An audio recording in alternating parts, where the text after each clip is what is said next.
Law enforcement have difficult jobs to do because there's a fine balance regarding freedom. The Second Amendment is not absolute. You can't have a rocket launcher, okay, in an urban setting and literally believe that that is prudent policy, okay? They have a right to protect us as a public. Mm-hmm. And so that tool, that tank, that RPG should be limited from harming hundreds. At the same time, if you live in Montana, I love Montana, by the way, and you have, 40 acres, then sure enough, maybe not so much an RPG, but it's a different environment. It's a different circumstance that law enforcement needs to react in a different way. And so an urban setting, law enforcement has a fine line on how to proactively and aggressively keep people safe. Mm-hmm.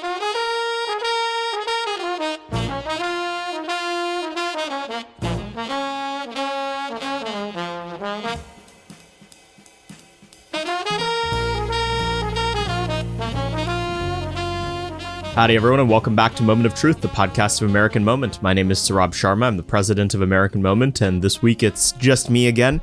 It was supposed to be Nick and I, but he has befallen of monkeypox. No, he has just the flu, and it's not the COVID either. He is at home resting, but he'll be back with us next week.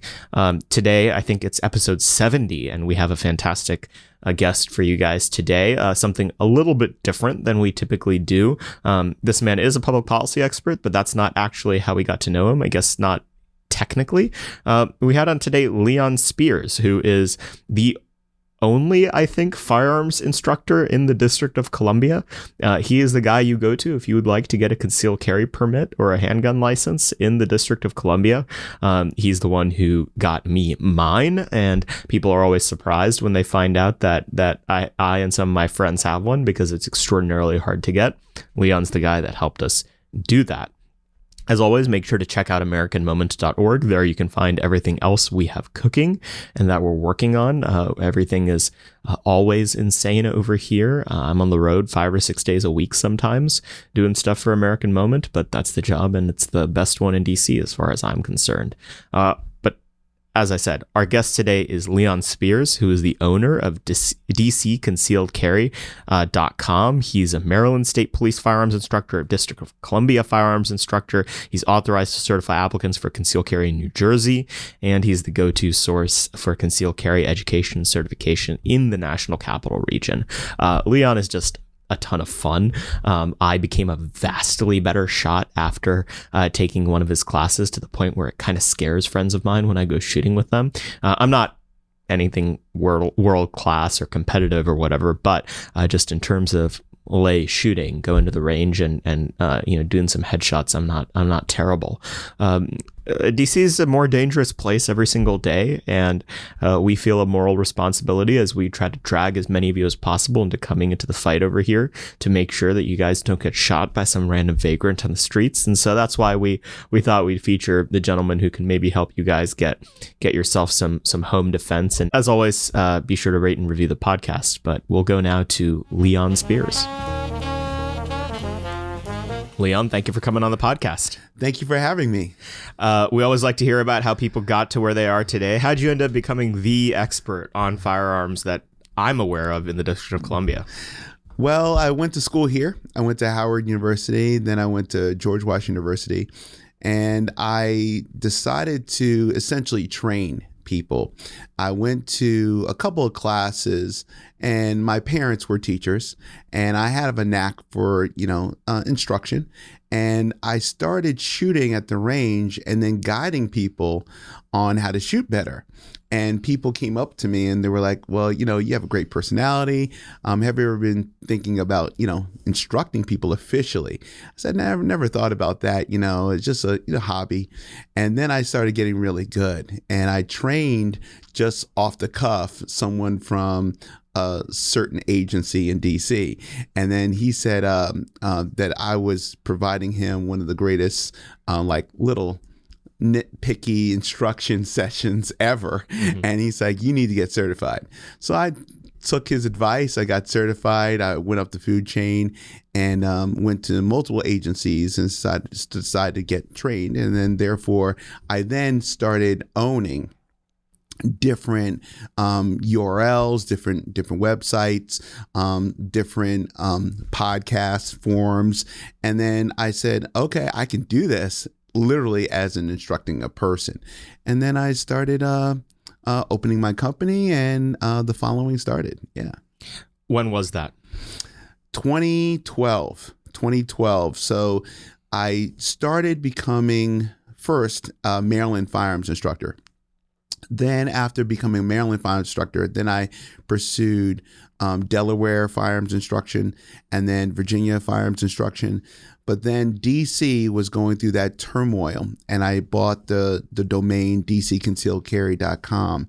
And people, before the law actually changed, people were like, that's never going to happen. And, I was like, well, we'll see, And so I was bold enough to actually develop a website and everything before the law even happened. And there was essentially a buzz. And then when the law actually changed in DC, post the Heller case, then people started coming to me, and then I was already prepared. I was a firearms instructor.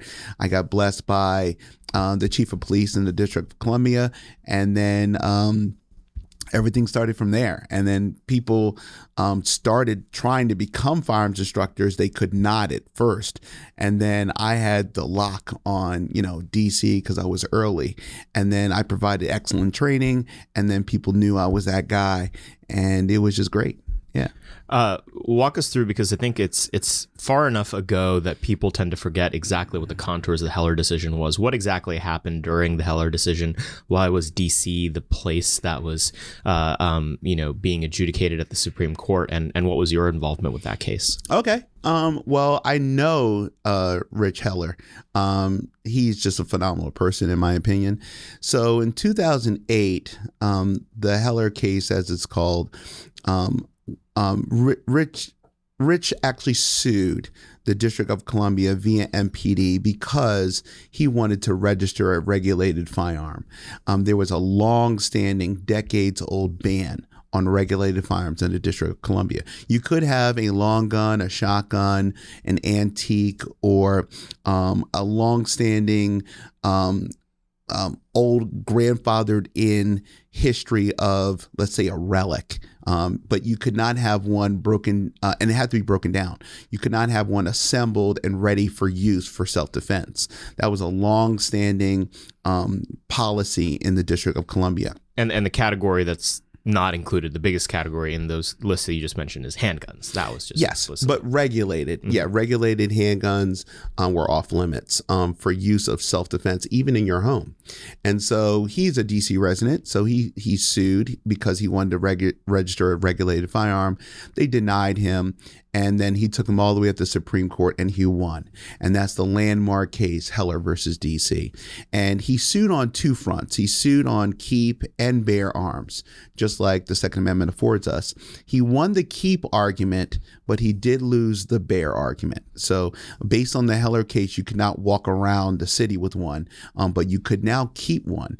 And then sure enough, he registered his firearm, and then he grew some more courage, and he sued DC 2 additional times in 2008, and he won both of those.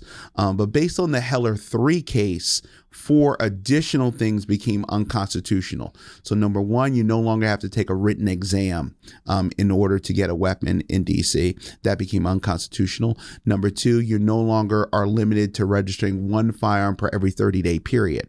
That also became unconstitutional. And then you no longer have to take your firearms down for physical inspection or ballistic testing.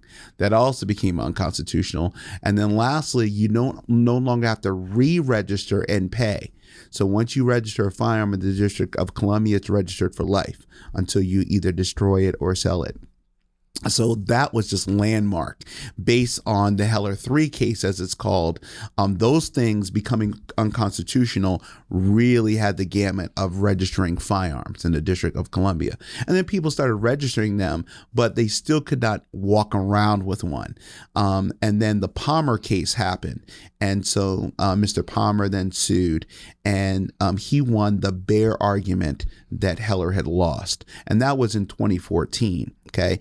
And then it really got certified in 2014. And then sure enough, DC had 90 days to become compliant. And then upon the 90th day, that was October 23rd of 2014, the application went live on MPD's website. And then people started applying for concealed carry. Paint a picture for me. What was the landscape of gun ownership like in Washington prior to all of these cases? Because obviously there were guns here. They were owned, my guess is, in some combination of criminal hands. And because this is such a heavily securitized town, there was a lot of ownership, private security and in other places. What was the landscape of gun ownership in Washington like before all this?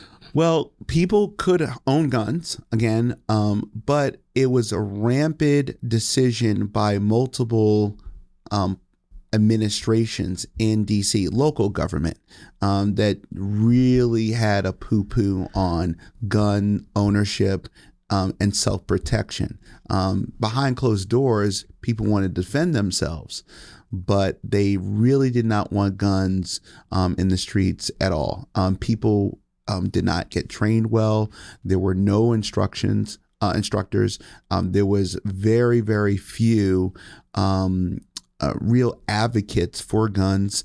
DC Council was very anti-gun, and it was just an environment that was not healthy for self-protection. When people started understanding that, oh, I can get a firearm, but I also need to be trained, then it just opened up the gamut of, I can have this gun, but at least I should know how to use it, So 2014 was just landmark, but it was still very aggressive for not having a firearm on your person. So yes, you could apply, but you had to actually really show proof. And there were reasons back then, before obviously the Bruin case. So there were reasons that you had to apply. You had to actually solidify, what your background was. You had to prove that you're carrying significant amounts of cash on you and things of that nature. If you were assaulted physically or threatened, you got a concealed carry permit, but you have to go through a long vetting process to prove to the government that you actually can exercise your Second Amendment. Did you get the sense that there was a big appetite to be able to carry a handgun prior to it being legalized? Did you hear about this all the time? Oh, yes. When 2014 happened, again, when I started my company, there was no other firearms instructor. And then on top of that, no one had a permit. And I was the first person in the country with a DC concealed carry permit. So I was issued a firearm to have on my person in 2014. The issue happened to be the process of people believing that actually could happen. They were like, okay, well, we know you have a website.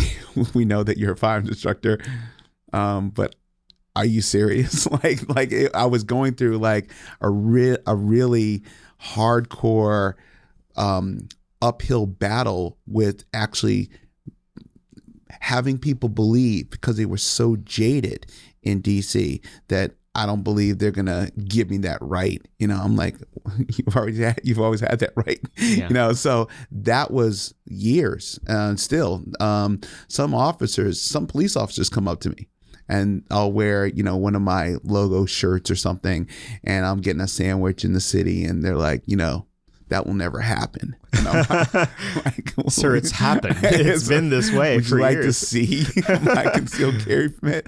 But it's literally it's a jaded concept of, the government is now allowing me. And so we're a country that is blessed that our government has allowed its citizenry to be armed. And so I'm just fortunate enough to be at the tip of the spear, to train people and, essentially educate people, empower people. You don't have to actually carry a gun. Just come to class, get educated, empowered on how to use a gun, how to break it down. It's an emergency preparedness thing. My background is emergency preparedness. I asked some of my clients, when's the last time you did a fire drill with your family? And it's like old school, like elementary school, like when's the last time you did a fire drill? Well, I haven't done a fire drill in 20 years. Okay, why? People die in fires. It's like you don't have a conversation when there's smoke. So you just need to be prepared. Just empower yourself with education. It's a skill. So yeah. I think that's very right. On that day, you said October 23rd, 2014. Yes. What was that first application like? What were the hoops people had to jump through in order to get their concealed carry permit in Washington, D.C.? Okay, so MPD, Metropolitan Police Department, they originally had 3 reasons that they approved, and at least one of the 3 had to be on your application or you'd be immediately denied. So number 1, you had to be either sexually assaulted, physically abused, threatened, and by police record. And if that occurred and they could substantiate that you were actually being threatened legitimately, you were issued a concealed carry permit. Number 2, you are a business owner and you are registered in DCRA with your business, physical footprint in DC proper, and you also could have protected or managed significant amounts of cash either on your person or valuables in transport. If you could actually prove that, then sure enough, you got a concealed carry permit. Or thirdly, you are protecting an invalid who cannot protect him or herself. So a lot of times, the example that I always give is a jewelry store owner, and he's 85 years old and blind in one eye.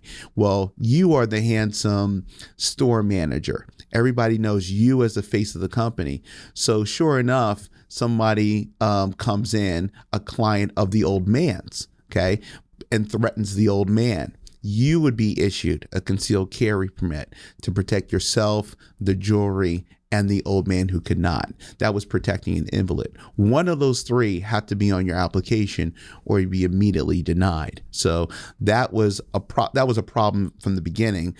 People just kind of balked at that a lot, and they would just say, I'm not doing that, and just put in the applications, and their applications would be obviously denied. But if you fell in one of those 3 categories, you still have to be vetted subjectively by MPD. And even if you had one of those 3, it didn't guarantee in a shall issue stance that you would be getting one. So that's the floodgates were incredible at the beginning, like what's going on, how do I get a concealed carry permit? So that was just incredible. So people applied and a lot of them got denied. And so that process originally, no one was getting them. Okay. And then sure enough, there was only one way to get one. And that was because after you applied, you have to be certified by a firearms instructor, and DC had none. So it was kind of a loophole, and people, threatened MPD to say, we're gonna sue you because you're acting in bad faith. You have no intention on giving a concealed carry permit. And so sure enough, I got a call. They were like, hey, we like what you're doing in the city. You're making the city look compliant. You're not even a DC resident. So, can you help us with regard to, getting a format for firearms instructors together? So I did that. And so therefore everything worked out. So I was blessed to be in that opportune space to become the first firearms instructor as well. And I started certifying people accordingly. And how did that application change in the intervening 8 years? So sure enough, that was very, very easy. People started going to calling my office and getting trained, and it was just a really good prospect of me learning the process of how people needed a curriculum. They needed to actually go through the process, get a curriculum, and then go from there. And so that was a blessing. Yeah. Yeah. What has the landscape of firearm ownership become like in DC, Virginia, and Maryland in the intervening few years? Have you noticed a substantial change in the culture of how people see it? Do you think cities gotten safer, less safe because of it? How have you kind of assessed the macro landscape?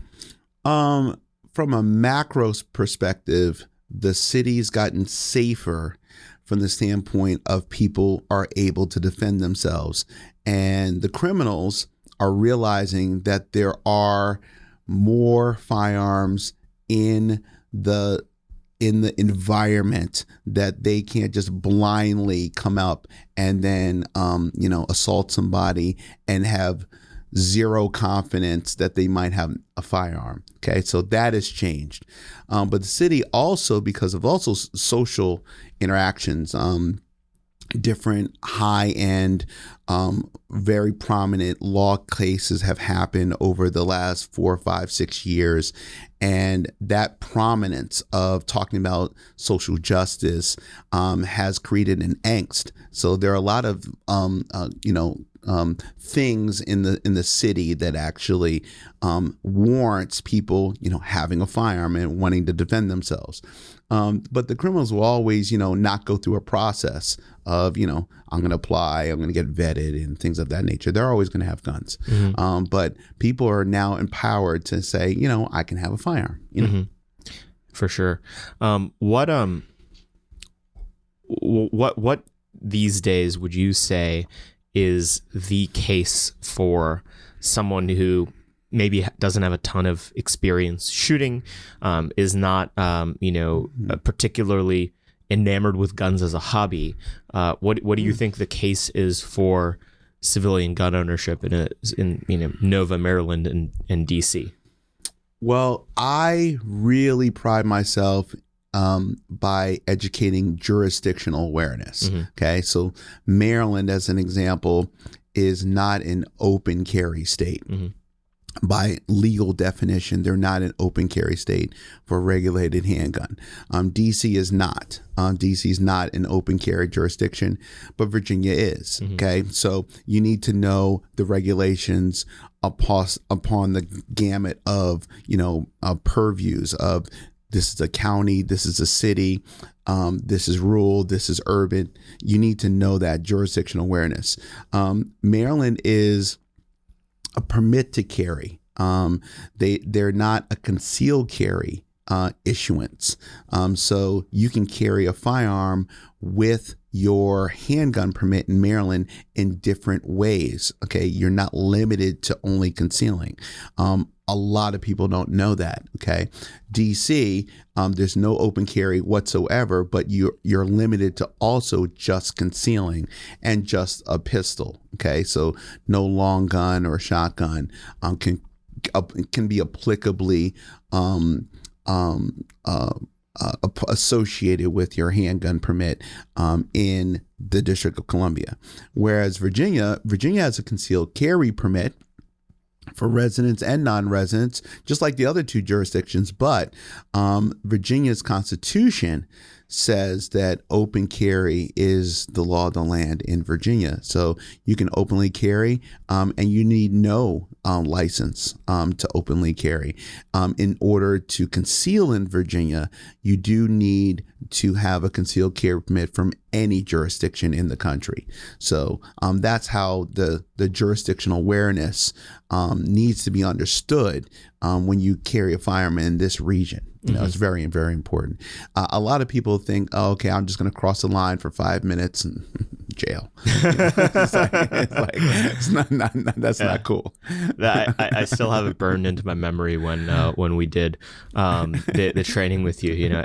Every time you'd ask us a question, to kind of test us throughout the day, it was like, XYZ, XYZ, and when we say the wrong answer, you'd be like, straight to jail. Straight to jail. It's very important. Most people again don't know. So it's just really, really important to realize that most people don't understand how important it is to actually have a real grasp of the laws. The law is a double-edged sword. Mm-hmm. So sure enough, you can go for a certain point, and then you can ask your friends, you can watch YouTube, and you can get all the advice you want. But the street officer is hopefully going to apply the law as it is. Mm-hmm. And that can be a pro and a con. And if you're sloppy, then you can get in trouble. So I really emphasize people to really get their act together and say, what do I need to know to comfortably carry a firearm fluidly in Maryland, DC, and Virginia? Some people think, I can get one permit and I can carry in all three jurisdictions. No, that's not true.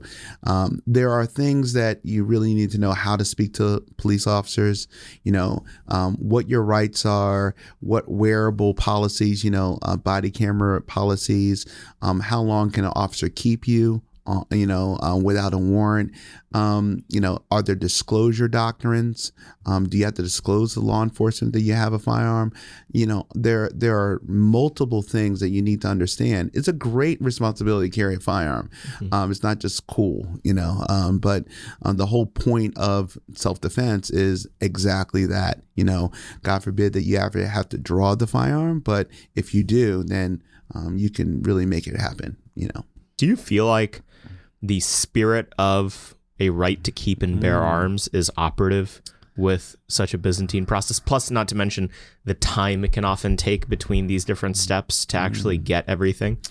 Yeah, I get that question a lot because people don't realize, again, the bad guy's not doing this, okay? Mm-hmm. They're not getting vetted by DEA, FBI, ATF, Homeland Security, Metropolitan Police Department, HHS for mental health. They're not getting screened by these agencies. That's 6 different agencies, right? Yeah. And so it's just, at a minimum, that's not cool for the understanding of, if you are a law-abiding person, that's just the prying of the government. But the Second Amendment is not absolute.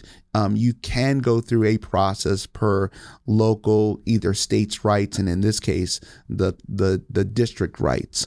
But at the same time, then you have to purchase a firearm. So you're talking about being cost prohibitive of a process. So you have to get trained. That's a cost. And then you have to purchase a firearm. That's a cost. And then you have to purchase ammo. That's a cost. And then you have to register a gun. That's a cost. Then you have to pay the government agencies for processing. That's a cost. So that process could be $1,000, for some people thinking, I want to defend myself, It'd be more than the cost of your first gun. Oh, yeah. Without question. So if you want to get a traditional semi-automatic and it's $500, $600, you're thinking, okay, that's just the firearm, and so then you have to couple on, okay, what's training, what's the government fee, the process of my background.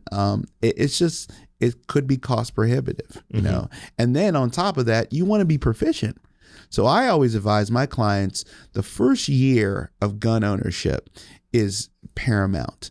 And then I always advise, come to training with me the first month, okay? And then the second month, you go by yourself, okay? You go by yourself, but do everything that I told you, okay? Don't go with your friends. just serious, dedicated time, that would be great. Then the third month, you come back to me and I'll correct all the boo-boos. Okay. And then we do that for a year. Okay. 6 with me, 6 by yourself. At the end of the year, you would be fantastic of a shooter. But then it's the dedication of being proficient. Just don't have a gun there looking pretty. It's a tool, that if you want to use it for self-defense, then upon drawing it, you want to be excellent, so you have to be good. You have to put in time. It's a perishable skill. What do you make of the feasibility of kind of being a good Samaritan? Like, I mean, there's been a recent story of a shooting that was aborted very quickly because someone was like, nope, and took down the other guy. Do you think that's something that's actually reasonable for your typical citizen to expect to be able to do in a high intensity, high stress situation? Absolutely not. People really need to understand that person was very fortunate. You're not civilly immune. Okay. So sure enough, you would need to be heavily trained, have great muscle memory, be very confident, be very accurate. And then on top of that, know how to speak to law enforcement, and then hope and pray that nothing goes awry. Did you have a stray round that hit an innocent person? Do you have insurance? Do you have an attorney, on retainer? What are the criminal actions of, maiming somebody? Even though you had no intent to maim somebody, okay, now you have a stray round hit Nana. Okay, so now Nana is, a vegetable because you hit her spinal cord. Like, okay, yeah, the bad guy's down, but so is Nana. So there are a lot of things that go into that. People don't realize what you will do under stress, and it's not usually pretty. What are the ramifications of having mistake? Israel the country of Israel did a whole revamping of their carry laws a couple years ago, where essentially everyone can go through extensive training. And I'm talking about 150 hours, I think, 200 hours of extensive weapon training, and then carry firearms. Okay. But what are the ramifications of, hitting somebody by accident? What are the ramifications of your family? Is it, you're the, let's say, the financial bearer for your family, and now you're in prison. You can't go to work. Now your family's destitute because, you're a criminal or you've been civilly sued. Israel doesn't have a Second Amendment. Okay. Mm-hmm. So your Second Amendment doesn't say that we are not protected from civil liabilities. So you have to really, really be careful and confident with the skills. Just because you can shoot a firearm doesn't mean you should shoot a firearm. And what happens if he was wrong? What happens if that was a toy gun and he was just an ignorant person? Okay, now you've engaged somebody. What's the ramification? What are the ramifications of that? Mm-hmm. So you just have to really be careful. Just because you can have a gun doesn't mean that you're protected from all civil liabilities. Right. And then there was last 2 weeks ago, there really regard about that food court, case about politically how people called him a good Samaritan. And on the Hill, on Capitol Hill, because we're here, it just happened to be that people were saying, don't call him a good Samaritan. And I'm thinking like, what else would you call he saved lives, It's just like he saved lives. And 2 other people, I believe, got killed in that situation, 2 or 3. And I'm just thinking, like, what happens if he had not been there? You know, like, you have to always think on both sides. If he had not been there and he killed 40, right? You would call the police officers that took him out heroes. Okay. But I think what he did was an outstanding thing. And we just live in a situation, in a society where situations will happen like that. And they have to understand that there's a great responsibility to have a firearm, but there are great responsibilities for liabilities that you're opening the box. You know, if you're a bad shot, if you don't have the right temperament, there will be some problems. Red flag laws. I hear that man. There's more of those coming. What do you make of red flag laws? I am very, very leery of preemptively taking somebody's firearm away on the basis of an inquiry. I'm very, very, I don't want to say anti, even though that might be the correct description. I am not in favor of solidifying somebody's restrictions to somebody else's inquiry. Okay, I think this person has a threat to himself or herself situation going on, and just go get their guns. Okay, now hindsight is always 20/20. If the person's really mentally ill or they need to be mentally assessed, so be it. Everybody looks great. Okay, but what happens if it's just an argument? What happens if now the person's involuntarily now confined, right? Then that goes to, security disclosures. Then you lose clearances. You have to hire counsel. You have to take prescribed medication. I mean, that's just a bad path to go down, So I'm not in favor, of preemptively restricting somebody's gun rights. With the most recent legislation that was passed, what do you think the landscape for red flag laws is likely to look like in Maryland, DC, and Virginia in the next year or two? DC is very aggressive with some red flag policies. Virginia, not so much. Virginia is more conservative. Maryland is middle ground. They have some responsible laws, but it's important to understand how in practice it actually works. If the system works, it could save lives, but if the system does not work, it can really ruin lives for job prospects. You're talking about, again, thousands. We talk about one gun. So if you have multiple guns, you're talking about a process that they have to come into your home. Sheriff's office has to take your firearms. It's a process on getting back your firearms. During that process, you can't defend yourself with your own firearms. You can't be around firearms. So I'm really, let's just say it, anti preemptively taking somebody's firearms from them.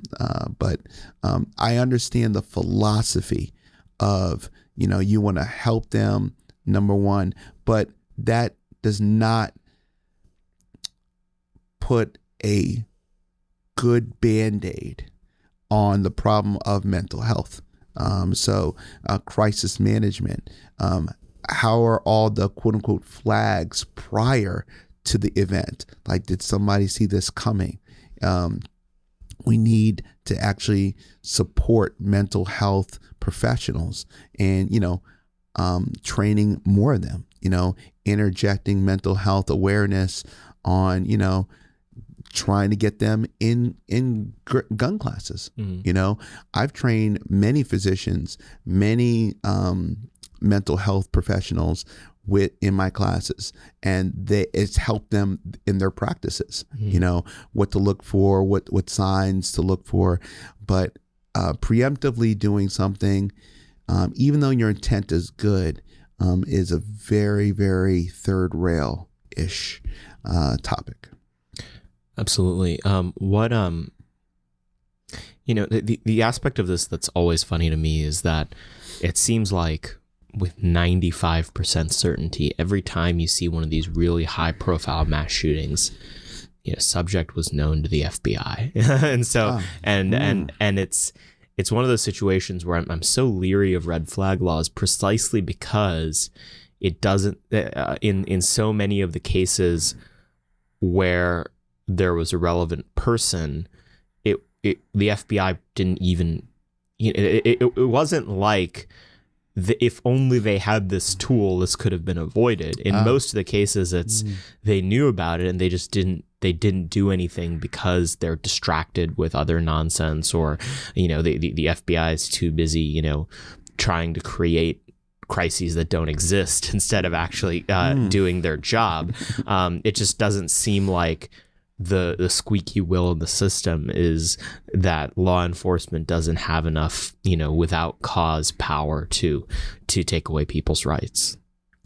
Yeah, I believe that the implementation of the current laws on the books, if done well, would be a great solution. Creating additional laws / policies on top of what we have is not a solution that typically works well holistically. Law enforcement have difficult jobs to do because there's a fine balance regarding freedom. The Second Amendment is not absolute. You can't have a rocket launcher, okay, in an urban setting and literally believe that that is prudent policy, okay? They have a right to protect us as a public. And so that tool, that tank, that RPG should be limited from harming hundreds. At the same time, if you live in Montana, I love Montana, by the way, and you have, 40 acres, then sure enough, maybe not so much an RPG, but it's a different environment. It's a different circumstance that law enforcement needs to react in a different way. And so an urban setting, law enforcement has a fine line on how to proactively and aggressively keep people safe. And so if you can keep people safe by staying on top of these people that are really the very, very few, then it's again a difficult job. No one says that this stuff is going to be easy. We live in a society that freedom is not free. There's a cost. You need to hire law enforcement. You need to train law enforcement. You need to train the public. You need to do wonderful podcasts like this, to get the education out, to say, law enforcement is not the boogeyman either. I mean, law enforcement's wonderful, but you need to understand that they also need to respect you, and you need to respect them, and their jobs are difficult. Everybody has a camera. Everybody's, putting everybody under a microscope. New York, post the Bruin case, they want to limit, as of September 1, firearms applicants for a concealed carry in New York, right? You need to have all social media access to the government. You need to have references for references, for character vetting. You need to sit in front of a board to justify your post. Like I don't want to give you my Twitter handle, And Sir, you made fun of President Brandon here. Are you a terrorist? Right. Like, it's a slippery slope, it's a slippery slope. And a lot of times these individuals in power, they have, 10-man teams that are armed. And they speak from these, castles on the hill and saying, guns are bad and, no guns for anyone. And you walk around with 10 guns, So it's a slippery slope, man. And then on top of that, there's a panel made up of one law enforcement officer, I believe, 3 administrators, to justify whether or not your social media warrants terrorist activity. Like some soccer mom in Long Island should not be questioning whether or not my post has terroristic tones. So I have no support of, digging into somebody's social media. Now, social media is real. There are law enforcement IT professionals that actually look at stuff because, social media, that's proactively getting aggressive. If somebody is really, on the fringe and saying some hateful things, okay, we have a First Amendment, so you can't incite, violence. Inciting violence is not protected speech. But what do you need to do to sway people? What's the deal with, okay, these are my political views. People can't stand this politician and they can't stand it. I'll kill them. like really put them in the ground forever. Like really, you really need to talk things out, but just because is that a real threat? Like, let's say you did say that, but is that a real threat to that person? So I am very anti digging in somebody's social media and things of that nature. And but that does not mean that law enforcement should not look at social media that has been publicly posted. There are some really deranged people that actually will put manifestos out, before they do some heinous crime. And so that law enforcement should try to, find that balance. But government should not go into, social media and then have some panel judge, whether or not that's cool or not. Pivoting to what I think is the tail that's going to wag the dog of a lot of gun regulation over the next couple of decades. What's a ghost gun? Oh, so a ghost gun is an unregistered firearm for use. So you can build a firearm and it hasn't been reported to ATF, and it's a device, but it can't be tracked per se, and there are different materials that can come from you building a firearm in that capacity. And politicians will say, we don't want ghost guns because law enforcement, it crimps the law enforcement's job to finding out where the bad guys are. Well, I don't think that's the case. That's retroactively speaking.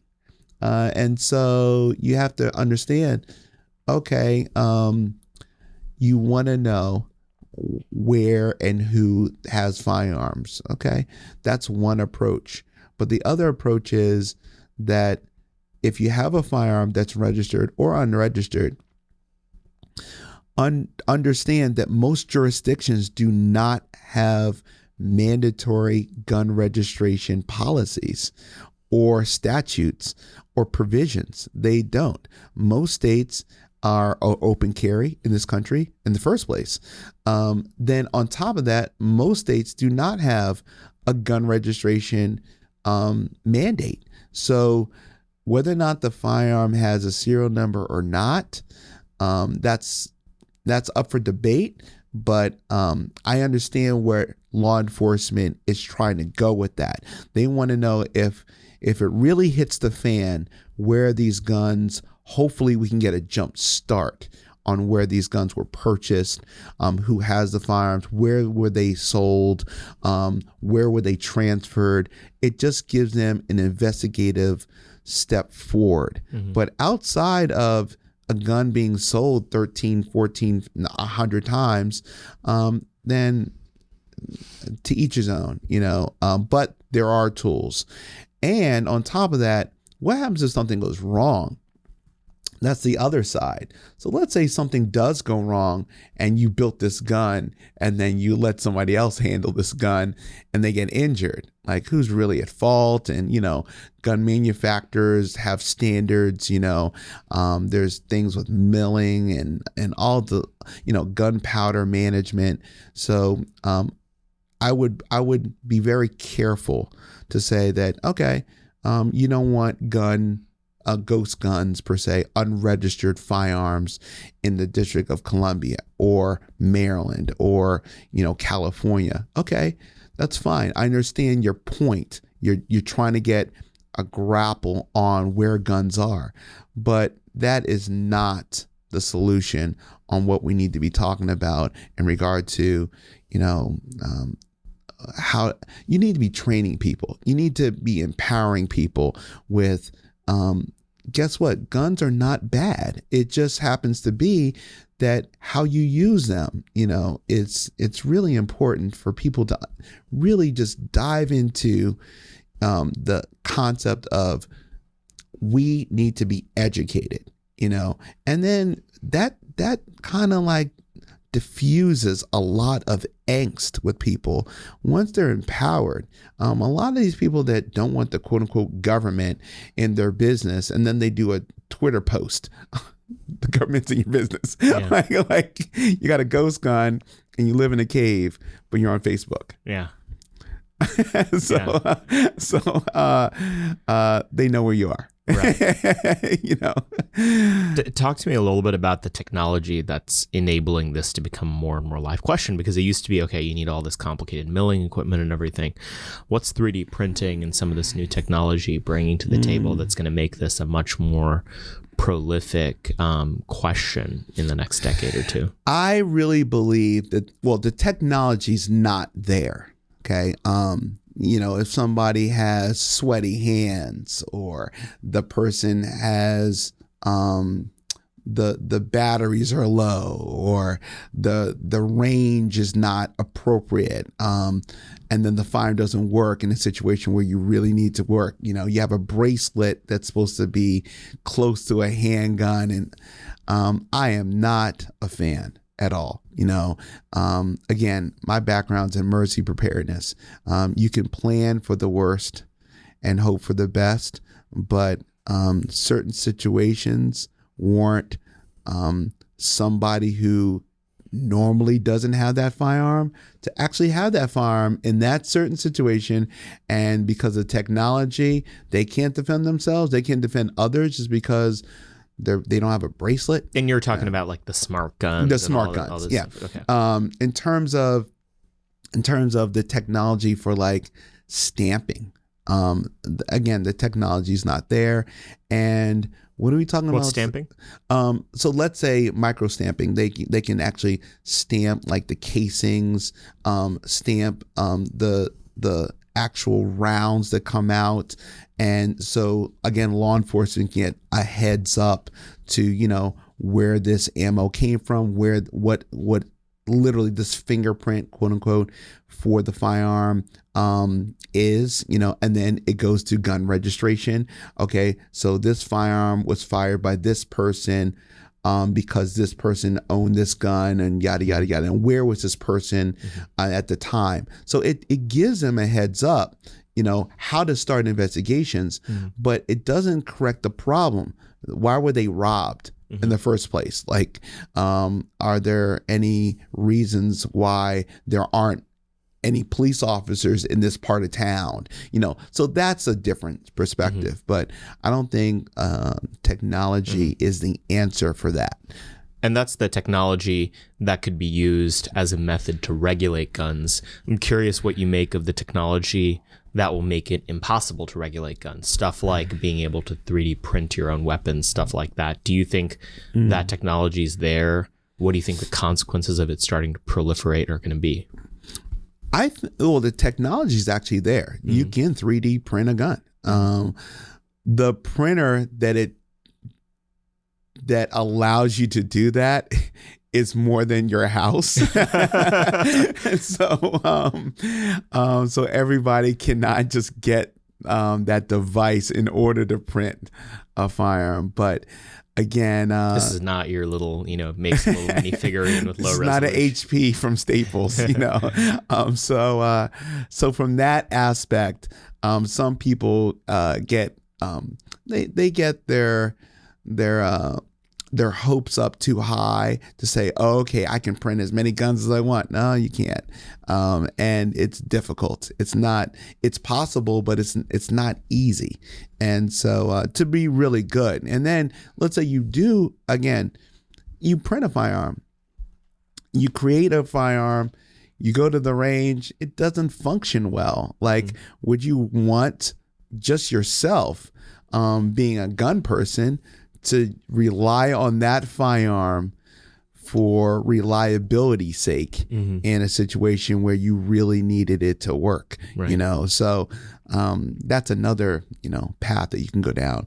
But at the same time, I really don't believe that people that are really, I don't want to say paranoid, but they just don't understand some of the aspects of why there are certain things that should be compliant with regulation. There are real consequences for, shooting a firearm and it malfunction. You can not only harm yourself, you can harm others. Explode in your face.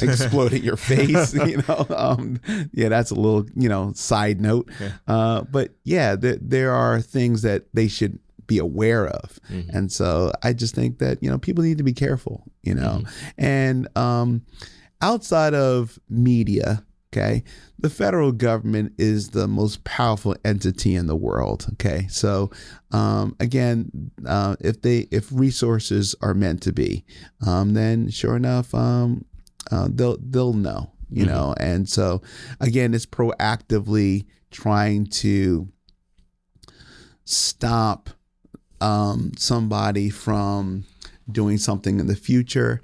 And this is not, Hollywood. It's not the Minority Report. Okay. So you can't proactively prevent. Okay. No one can stop someone preemptively from drawing a firearm and going crazy. Okay. And so that's just not possible. You can do all that you can to educate, promote, empower, but you cannot prevent. So, people just have to have a mindset of, there's a fine line in freedom. And if you want to be free, you have to be willing to play by the rules. And the rules need to be set where they're not restrictive. So if you have too restrictive rules, then you're not free. So it's a balance, and people need to have a understanding that once you get that balance, then you're good. 10 years from today, what do you think the landscape for guns in the United States is going to look like? Do you think there's going to be higher rates of gun ownership, lower rates? Do you think the laws are going to be more permissive, less permissive? Are people going to finally get over the idea that we can gun control away our problems? What peer into the crystal ball for me. What's going to happen? I believe I'm going to have a different approach to that question. My answer will be,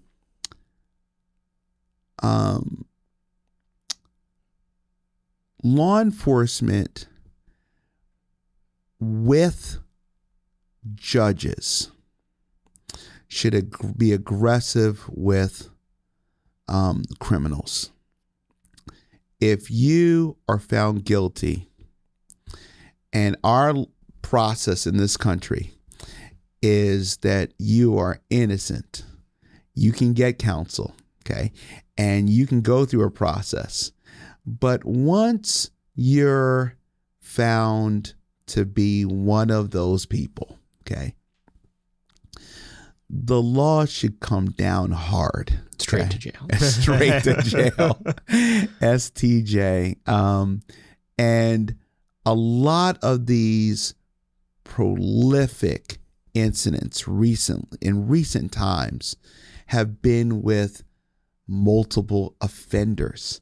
They do something, they're criminally prosecuted, and they're out in an hour. Like, that should not happen. And when you embolden criminals, then sure enough, that's the result that you get. Mm-hmm. So to answer your question, I think gun ownership will go through the roof because the legislatures of our nation are going to be slow to catch up. And because they'll be slow to catch up, criminals will go rampant. And then people are then going to get firearms thinking that they're going to need to defend themselves. And then until you really have strong policies to just cramp down on, why are you out here? You've been locked up 8 times, and you're still a, menace to society, that needs to be the critical point. And we need to be transparent about, legislative policies that are very lax. We need to close the wall, close the border, close the loopholes to the best of our ability. And then again, use what we have on the books now and just go hardcore with it. But if we're just, go spinning the wheel, okay, we found you, spent hundreds of thousands of dollars of resources, counsel, attorney generals, and then we have trials, and then you're out. You're out to do it again. Yeah. Like, that's not a cycle that we're ready for. Absolutely. Leon, how can people get in contact with you, find out about the services that you offer, get trained up to get a gun? Our website is dcconcealedcarry.com, and we would love to have you. You can always call our office, and I really pride myself on having individual instruction, and people really need to be empowered. Come get educated. You don't have to carry a firearm, but I really look forward to, educating people. I train, high folks from, major cable networks to the guy that has a small shop, so that he wants to, have a firearm in his store to defend himself. So it really depends on what you want, but you can always reach out to us via our website. You can call our office, and I hope to see you soon. Well, Leon, thank you for taking time out of your busy schedule to come talk to our audience. It's always nice. It's always nice. We always have the best time. I've gotten to know you a little bit over the last year or so, and thank you for everything that you do. This is the first time of many. That's right. Great. Well, you have a wonderful day. Bye-bye. You too. hopefully you guys learned something from that. Please be sure to check out Leon. He is fantastic. And if you want to get directly connected with him, those of you who have my seller email, feel free to just text me. We're huge fans of him over here. As always, check out AmericanMoment.org. There you can find everything that we're working on, including the backlog of this podcast, well over 100 hours of content, 70 full-length episodes, each at least an hour long. We really have a hard time believing we've done as much of this as we have, and we still have a good chunk of season 2 left to go. So thank you guys for listening. As always, there's been a spike in listenership lately. I think you guys have really enjoyed the last few episodes. Some of you are just, journo creeps that are listening in, post that Axios article about everything that we have cooking. That's fine too, I guess. But please be sure to sign up for our mailing list on the website at AmericanMoment.org, and in general, just keep up to date with everything we're doing. We're gearing up for a very, very exciting fall and winter, and going into the new year when there'll be some changes here in Washington. And if you'd like to be a part of some of those changes, go to AmericanMoment.org/join. We'll have a conversation, and we'll make sure that you are able to contribute to this fight in every way that makes sense. Have a wonderful day, guys. Bye. Moment of Truth is an American Moment Studios production, filmed at the Conservative Partnership Center. Our podcast is produced and edited by Jake Mercier and Jared Cummings. Our intro music is A Minor Struggle by Ryan Serenich. Don't forget to like and subscribe on all platforms, and you can go to AmericanMoment.org to learn more.